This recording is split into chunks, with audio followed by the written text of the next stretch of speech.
할렐루야. 주의 이름으로 축복합니다. 우리 앞뒤에 계시는 분하고 인사 한번 나누시겠습니다. 반갑습니다. 축복합니다. 잘 오셨습니다. 우리 인사하실 때 반갑게 인사하시는 것 같던가요? 입이 안 보이니까 눈으로 봐야 되는데 이제 눈웃음이 많이 좋아지신 것 같아요.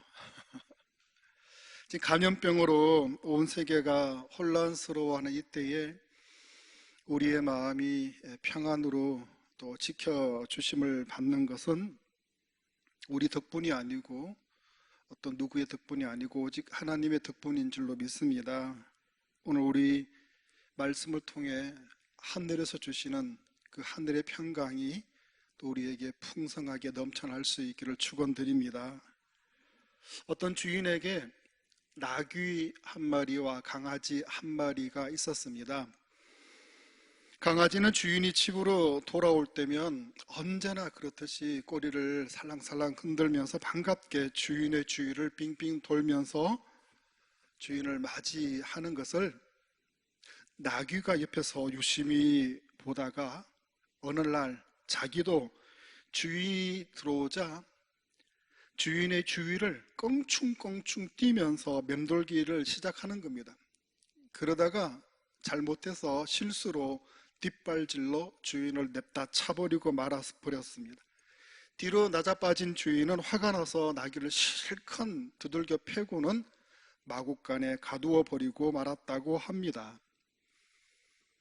동물이나 사람이나 자기 분수대로 살아야 한다는 말입니다. 자신의 분수를 모르고 행동하면 득이 되는 것이 아니라 해가 되는 법입니다. 우리도 믿음의 분수대로 살아야 됩니다. 나는 마치 기도하지 않아도 되는 것처럼, 나는 마치 말씀을 읽지 않아도 되는 것처럼, 나는 신앙생활 열심히 하지 않아도 하나님께서 복 주실 것이라고 그렇게 교만한 생각을 버리고 날마다 성실하게 최선을 다해서 충성을 다하는 그런 믿음 생활을 하는 것이 믿음의 분수를 아는 우리들의 신앙생활이 될 줄로 믿습니다. 지난주 본문 이전 말씀에서 야고보 사도는 교회 안에 서로 파벌을 나누고 서로 반목하고 질시하고 다투는 모습에 대해서 비판하였습니다. 성도들 사이에 왜 그런 일이 일어나는지 거기에 대한 깊은 통찰을 가지고 오늘 우리에게 말씀을 주십니다. 그들이 그렇게 반목하고 나뉘어지는 이유는 자기의 분수를 모르기 때문에 생긴 죄라고 말씀을 하는 겁니다. 당시 유대인들은 바리새파, 사두개파, 열심당, 에세네파 그렇게 나뉘어져서 서로를 비판하고 자신들은 마치 의롭다라고 주장했던 것입니다. 이에 야고보 사도는 유대 교회에 저들의 모습처럼 서로 비방하거나 판단하지 말라라고 말씀을 합니다. 분수를 모르는 행위를 거치라는 말씀입니다. 본문 11절 말씀을 우리 한 번 더 읽어보면요, 11절 형제들아 서로 비방하지 말라. 형제를 비방하는 자나 형제를 판단하는 자는 곧 율법을 비방하고 율법을 판단하는 것이라. 네가 만일 율법을 판단하면 율법의 준행자가 아니요 재판관이로다. 아멘. 야고보 사도는 우리가 절대로 재판관이 될 수 없다라고 말씀을 합니다. 교회에서 또 믿음의 성도들 간에 법을 만드시는 분은 하나님이시고 또 하나님만이 그 법의 재판관이 될 수 있다라고 말씀을 하십니다. 이 말씀은 우리에게 구원을 주신 분은 하나님이시고 그리고 멸망케 하시는 분도 하나님이시라는 그런 말씀입니다. 구원의 법을 세운 것은 교회가 아니고 성도가 아니고 사람이 아니고 하나님이 구원의 법을 세워주셨고 이 구원의 법 안에 들지 못하면 멸망받게 하시는 심판관도 하나님이시라는 말씀입니다. 믿으십니까? 오늘 12절 말씀을 보면 한번 더 읽어봅니다. 입법자와 재판관은 오직 한 분이시니 능히 구원하기도 하시며 멸하기도 하시느니라. 너는 누구이기에 이웃을 판단하느냐. 아멘. 야고보 사도는 이어서 이렇게 말씀합니다. 너는 누구이기에 이웃을 판단하느냐. 이 말씀은 다른 사람을 판단하고 정죄하는 네가 하나님이냐? 라고 반문하는 것인 것과 동시에 질책하고 야단하시는 말씀입니다. 즉 우리에게는 다른 사람을 판단하고 정죄할 자격이 없다는 말씀입니다.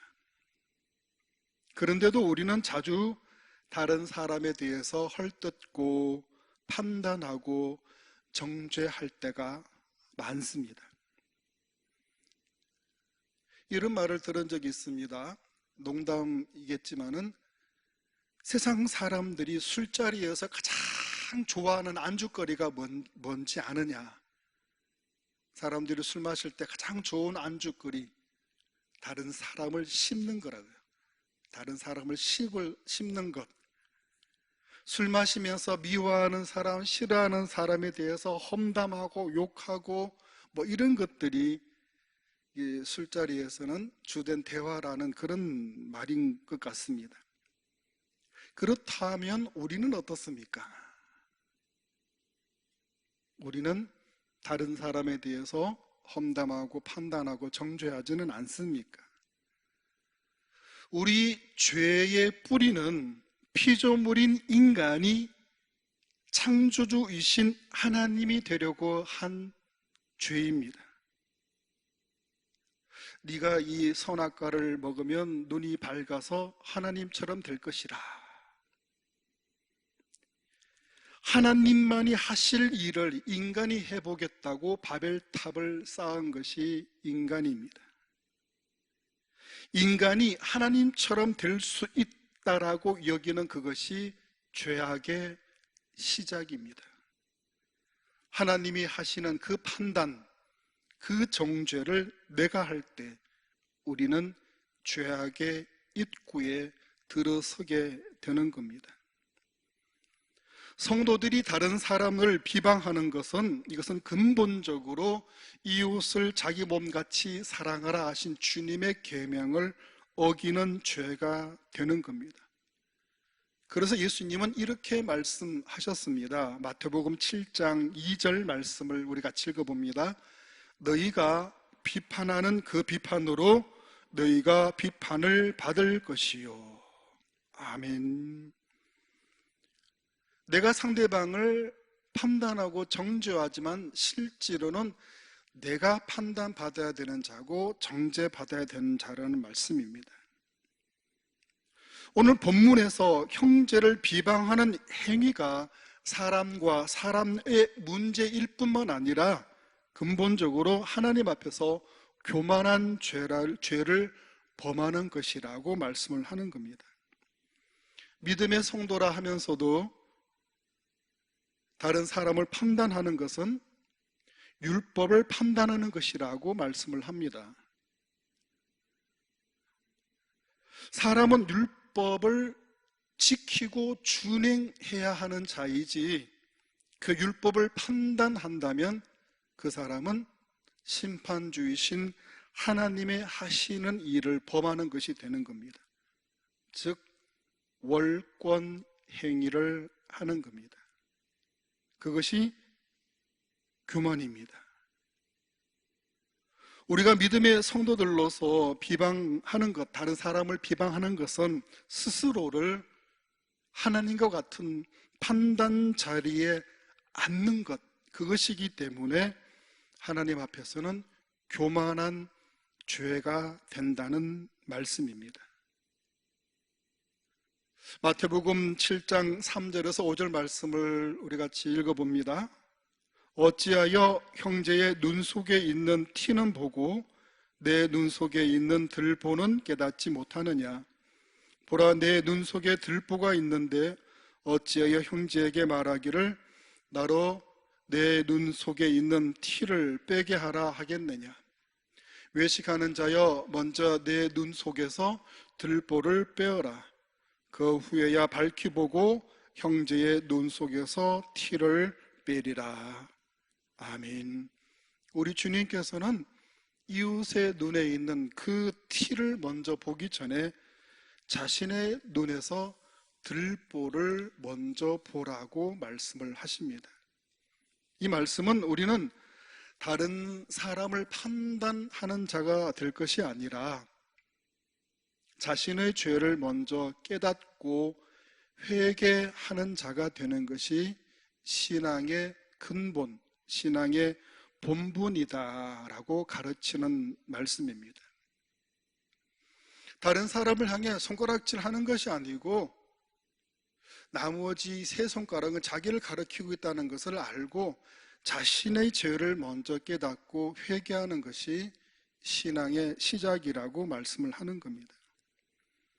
사도 바울도 이렇게 말씀합니다. 로마서 14장 4절 말씀 우리 같이 읽어봅니다. 남의 하인을 비판하는 너는 누구냐? 그가 서 있는 것이나 넘어지는 것이 자기 주인에게 있음에 그가 세움을 받으리니 이는 그를 세우시는 권능이 주께 있음이라. 아멘. 사도 바울도 사람을 판단할 권세는 오직 우리 주님께만 있음을 강조합니다. 그리고 다른 사람을 판단하지 말라라고 명하십니다. 그리고 이어서 사도 바울은 성도들이 다른 사람들에게서 비판받을 만한 일을 하지 말라고, 하지 않도록 주의하라고 그렇게 가르쳐 주십니다. 로마서 14장 13절 말씀 우리 읽어봅니다. 그런즉 우리가 다시는 서로 비판하지 말고 도리어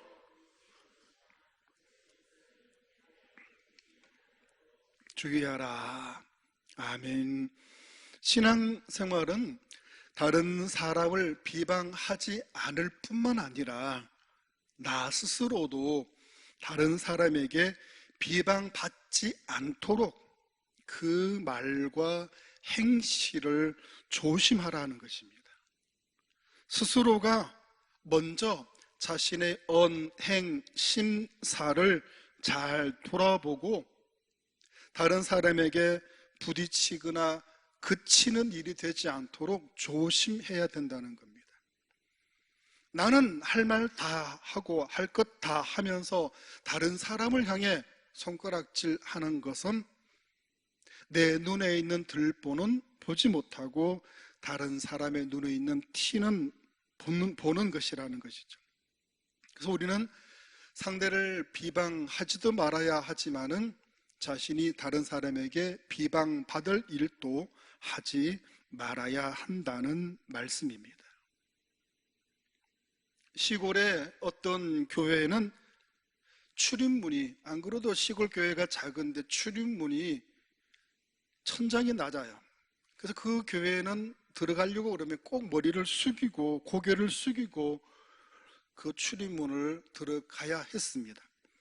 그런데도 고개를 숙이지 않고 고개를 조금만 빳빳하게 세우고 들어가면 영락없이 문지방에 머리를 부딪히고 마는 겁니다. 그렇게 출입문에 들어서면 눈에 띄는 곳에 이런 글귀가 붙어 있습니다. 머리를 숙이세요. 겸손하게. 머리를 숙이지 않으면 어떻게 돼요? 이마에 혹이 난다는 겁니다. 우리는 종종 이렇게 말합니다. 저 사람 너무 교만해. 저 사람 때문에 힘들어 죽겠어. 저 인간 언제 사람이 되려나. 그렇게 비난할 때가 있습니다. 하지만 그런 말들은 어쩌면 바로 자기 자신에게 하는 말일지도 모릅니다. 왜냐하면 겸손한 사람은, 고개를 숙이는 사람은 절대로 이마에 혹이 나지 않기 때문에 그렇습니다. 그러나 교만한 사람은 그 이마가 성할 날이 없습니다. 도로다가 부딪혀 혹이 나고 나가다가 부딪혀 혹이 나기 마련입니다. 교만은 패망의 선봉이라는 말씀은 다른 사람에게 주시는 말씀이 아니라 사실은 나에게 주시는 말씀이라는 것을 알아야 됩니다. 그래서 우리는 언제나 고개를 숙이고 자기 자신을 겸손하게 살필 수 있어야 합니다. 오늘 본문 13절을 보면 이 말씀 우리가 주의 깊게 봐야 될 말씀을 하고 계시는데 같이 읽어봅니다. 본문 13절 말씀입니다. 들으라, 너희 중에 말하기를 오늘이나 내일이나 우리가 어떤 도시에 가서 거기서 1년을 머물며 장사하여 이익을 보리라 하는 자들아. 이 말을 그냥 보면 아무런 문제가 없어 보입니다. 자기 나름대로 사업의 계획을 세우고 열심히 일해서 돈을 벌겠다라고 하는 긍정적인 의지라고 볼 수가 있습니다. 도덕적으로나 윤리적으로나 정죄받을 만한 어떤 문제도 없어 보이는 말입니다. 그러나 우리가 믿음의 눈으로 보면 이 말 속에는 인간의 교만함, 죄악이 가득 찬 말입니다. 왜냐하면 자기 스스로가 자신의 생명을 보장할 수 있는 것처럼 말합니다.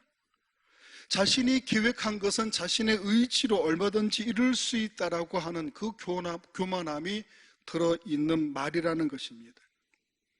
그러나 우리는 내일 일을 알지 못하는 것이 우리들의 인생입니다. 하나님께서 오늘 밤에 우리를 불러가시면 우리는 아무 소리 하지 않고 두 손 들고 하늘나라를 갈 수밖에 없는 것이 우리들의 모습이라는 것입니다. 우리가 10년을 계획해도 하나님이 내일 불러가시면 우리의 10년의 계획은 물거품이 되고 마는 것이 우리들의 모습입니다. 잠언 19장 21절 말씀을 읽어보면 사람의 마음에는 많은 계획이 있어도 오직 여호와의 뜻만이 완전히 서리라. 아멘. 우리 믿음의 성도가 이 세상을 살아가면서 교만한 죄에 빠지지 않으려면 자신의 모든 생각, 모든 계획 속에 반드시 하나님의 뜻만이라고 하는 그 단서가 반드시 들어가야 하는 겁니다. 우리의 계획 속에, 우리의 생각 속에 하나님의 뜻이 빠진다면 그 어떤 생각이라도, 그 어떤 미래의 아름다운 선한 계획이라 할지라도 그것은 허탄할 수밖에 없고 하나님 보시기에는 악한 것이 될 수밖에 없다는 것을 우리가 알아야 됩니다. 15절 16절 말씀을 읽어보면 이렇게 말씀합니다. 같이 읽어봅니다. 너희가 도리어 말하기를 주의 뜻이면 우리가 살기도 하고 이것이나 저것을 하리라 할 것이거늘 이제도 너희가 허탄한 자랑을 하니 그러한 자랑은 다 악한 것이라. 아멘. 참 믿음의 성도는 자신의 모든 삶 앞에 항상 하나님의 뜻을 염두에 두어야 합니다. 자신의 모든 계획과 앞날의 모든 일들에 대해서 먼저 하나님의 뜻 안에서 기도하고 말씀으로 겸손하게 하나님의 뜻을 묻고 구해야 됩니다. 그리고 그 결과가 어떻게 나오든지 간에, 내가 생각한 것처럼 잘 되었든지 간에, 내가 생각하지 아니했던 것 간에 그 결과에 대해서 모든 영광을 하나님께 돌리고 찬송하는 사람이 참 믿음의 성도입니다.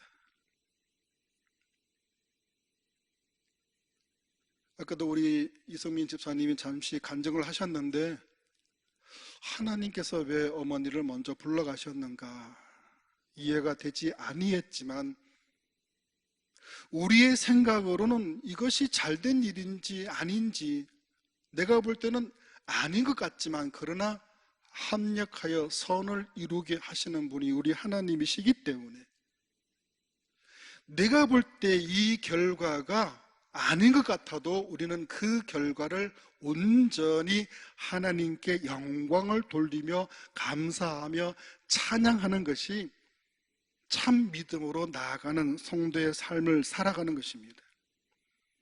만약에 삶의 중심을 내가 자신이 차지한다면, 잘되면 내가 잘해서 잘된 것이고, 잘못되면 주변 사람을 탓하고 환경을 탓하는 그런 원망의 죄를 짓게 되는 겁니다. 그러나 우리는 절대로 그러한 교만, 그러한 죄에서 벗어날 수 있기를 축원드립니다.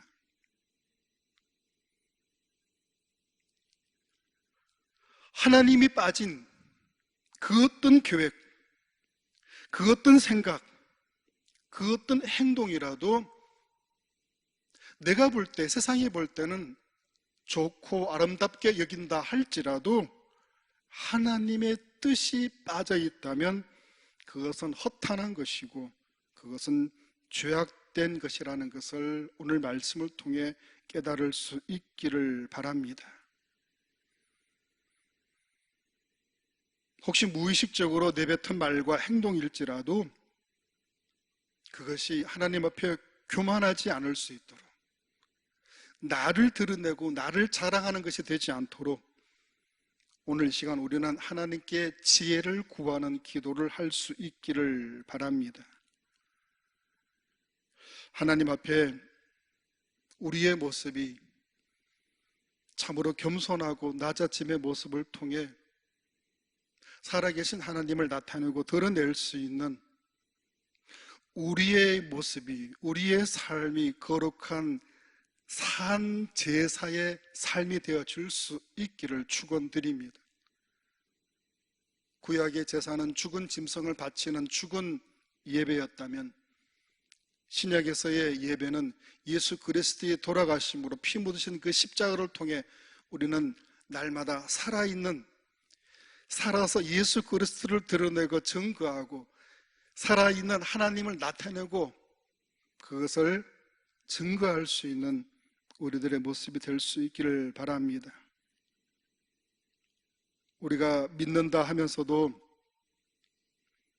우리의 이 말과 행실이 하나님을 드러내지 못하고 내가 나타나고 나를 드러내는 그런 교만이 되지 않도록 항상 어디서나 무엇을 하든지 하나님 앞에서 말하듯이, 하나님 앞에서 행동하듯이 그렇게 할 수 있는 우리들의 신앙이 될 수 있도록 우리 같이 기도 드릴 수 있기를 바랍니다.